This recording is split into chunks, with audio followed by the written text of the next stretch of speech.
నీ జీవితం ఎవరితో సాగాలంట?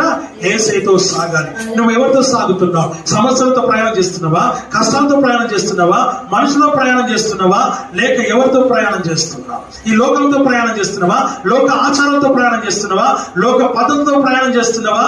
అంటే నువ్వు లోక ఆచారాలతో ప్రయాణం చేస్తున్నావు, లోక పద్ధతితో ప్రయాణం చేస్తున్నావు, లోకస్తులతో ప్రయాణం చేస్తున్నావు, లోకస్తుల మాటనే నువ్వు వింటున్నావు, లోకస్తుల మాటకి నువ్వు వినిపిస్తున్నావు, లోకస్తులతో నువ్వు జీవిస్తున్నావు, వారికే ప్రాముఖ్యత ఇస్తున్నావు. You are giving the preference for this world and worldly things and worldly people. వాక్యం చెప్తుంది, అలాంటికి నీకు ఏ అర్హత లేదు. చచ్చిన శవమై ఉన్నావు. ఏమైనా నువ్వు చచ్చిన శవమై ఉన్నావు. నీవు చచ్చిపోయినటువంటి జీవితం కలిగి నువ్వు జీవిస్తున్నావు. నువ్వు శవమై ఉన్నావు. నువ్వు కుళ్ళు కొడుతున్నావు, నువ్వు కంపు కొడుతున్నావు, నువ్వులో వాసన వస్తుంది. వాక్యం చెప్తున్నా ప్రేమ నేర్పించారు. వాక్య సూటిగా నీతో మాట్లాడుతున్న విషయాన్ని నీవు జ్ఞాపకం చేసుకో. నువ్వు జ్ఞాపకం చేసుకో. నీ ఇంటిలో శవం ఉందని దేవుడు వాక్యం సూటిగా నీతో మాట్లాడుతోంది. నీకు వాసన రావట్లేదా?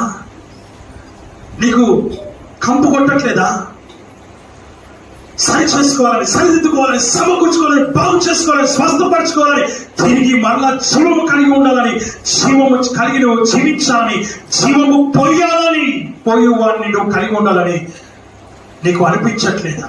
మరి ఇంటిలో డ్రైనేజ్ లో చేస్తున్నటువంటి ఆ కంపెనీ ఈ రోజు నువ్వు ఏం చేస్తున్నావు? క్లీన్ చేసుకుంటున్నావు. మరి నీ ఇంటిలో ఉన్న ఆ కాంపౌండ్ క్లీన్ చేసుకోవా? ఆ కుళ్ళిపోయిన వాసన నేను క్లీన్ చేసుకోవా? అలాగే పీలుస్తూ ఉంటావా?